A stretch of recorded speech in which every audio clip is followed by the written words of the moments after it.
Hi, grade four, Miss Whitmore here.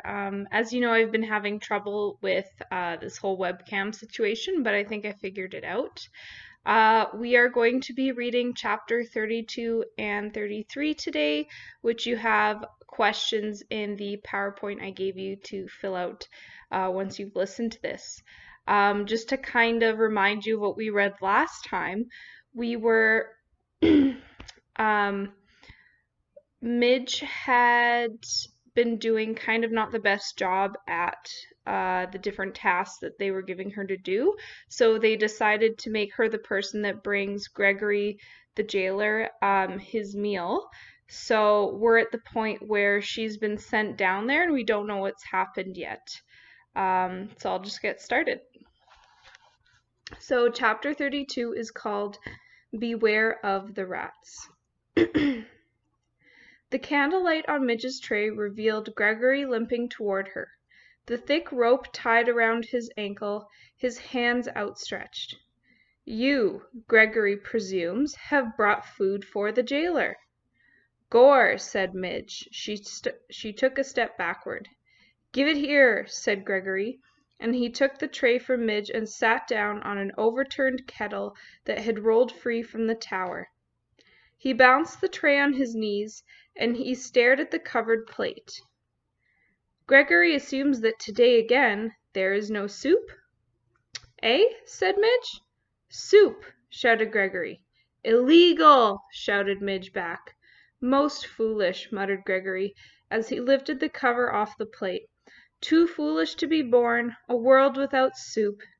He picked up a drumstick and put the whole of it in his mouth, and chewed and swallowed. Here, said Midge, staring hard at him, you forgot the bones. Not forgotten, chewed. Gore, said Midge, staring at Gregory with respect. You eats the bones? You are most ferocious. Gregory ate another piece of chicken, a wing, bones, and all. And then another. Midge watched him admiringly. Some day, she said, moved suddenly to tell this man her deepest wish, I will be a princess. At this pronouncement, Despereaux, who was still at Midge's side, did a small deliberate jig of joy. In the light of the one candle, his dancing shadow was large and fearsome indeed. Gregory sees you, Gregory said to the rat's shadow. Despereaux ceased his dance. He moved to hide beneath Midge's skirt. Eh? Shouted Midge. What's that? Nothing, said Gregory. So you aim to be a princess. Well, everyone has a foolish dream. Gregory, for instance, dreams of a world where soup is legal. And that rat, Gregory is sure, has some foolish dream too. If only you knew, whispered Despereaux. What? Shouted Midge.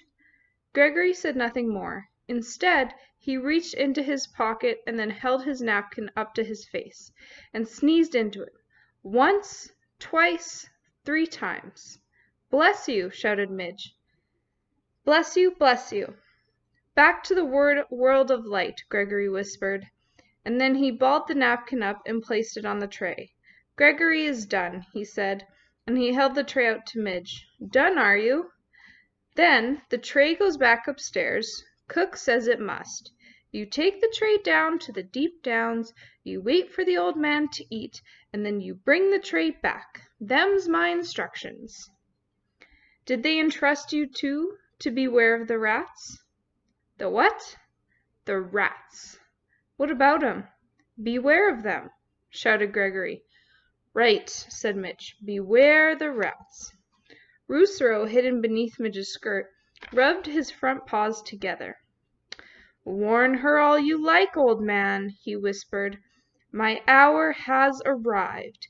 The time is now, and your rope must break. No nibbling this time. Rather a serious chew that will break it in two. Yes, it is all coming clear. Revenge is at hand.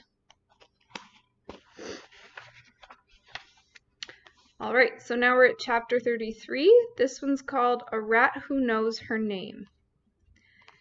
Midge had climbed the dungeon stairs, and was preparing to open the door to the kitchen when the rat spoke to her. "May I detain you for a moment?" Midge looked left, and then to her right. "Down here," said Rousseau. Midge looked at the floor. "Gor," she said, "but you're a rat, ain't you? And didn't the old man just warn me of such? Beware the rats, he said." She held the tray up higher so that the light from the candle shone directly on Rousseau, and the golden spoon on his head, and the blood-red cloak around his neck. "There is no need to panic, none at all," said Rousseau. As he talked he reached behind his back, and using the handle he raised the soup spoon off his head, much in the manner of a man lifting his hat to a lady. "Gor," said Midge. "A rat with manners." "Yes," said Rousseau. "How do you do?" "My papa had him some cloth much like yours, Mr. Rat," said Midge. "Red like that.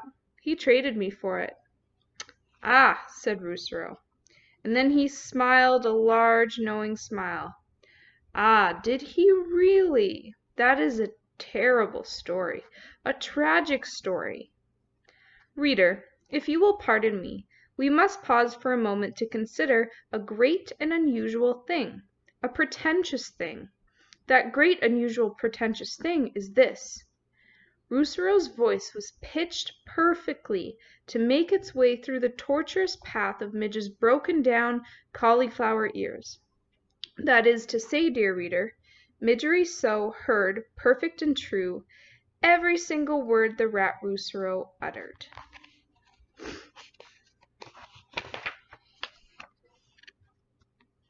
"You have known your share of tragedy," said Rousseau to Midge. "Perhaps it is time for you to make the acquaintance of triumph and glory." "Triumph?" said Midge. "Glory?" "Allow me to introduce myself," said Rousseau. "I am Rousseau. Friends call me Rousseau, and your name is Midgery-So. And it is true, is it not, that most people call you Midge?"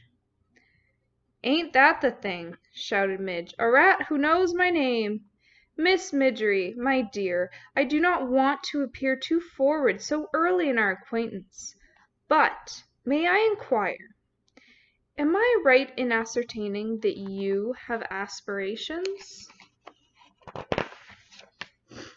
"What do ye mean, aspirations?" shouted Midge. "Miss Midgery, there is no need to shout, none at all. As you can hear me, so I can hear you. We are too perfectly suited, each to the other." Rousseau smiled again, displaying a mouthful of sharp yellow teeth. "Aspirations, my dear, are those things that would make a serving girl wish to be a princess." "Gor," agreed Midge. "A princess is exactly what I want to be." "There is, my dear, a way to make that happen. I believe there is a way to make that dream come true." "You mean that I could be the Princess P?" "Yes, your Highness," said Rousseau, and he swept the spoon off his head and bowed deeply at the waist. "Yes, your most royal Princess P." "Gor!" said Midge. "May I tell you my plan? May I illustrate for you how we can make your dream of becoming a princess a reality?" "Yes," said Midge, "yes." "It begins," said Rousseau, "with yours truly and the chewing of a rope." Midge held the tray with the one small candle burning bright, and she listened as the rat went on, speaking directly to the wish in her heart. So passionately did Rousseau speak, and so intently did the serving girl listen, that neither noticed as the napkin on the tray moved. Nor did they hear the small mouse-like noises of disbelief and outrage that the issue from the napkin as Rousseau went on unfolding, step by step, his diabolical plan to bring the princess to darkness. End of the 3rd book. So I just want to point out that the author right now is telling us that there were small mouse-like sounds coming from underneath this tissue. while they're talking about this plan. Now, we haven't seen Despereaux, our mouse character in this book, for quite a while now, but potentially that's him. I don't know. Maybe it's a different mouse. I'm not sure, but that would be something to think about before our next reading. Like, what do you think is going to happen? So please make sure that for next week you have answered the questions that go along with these readings, so you're all caught up, because eventually there is a big writing task that goes with this. Thanks so much, guys. See you.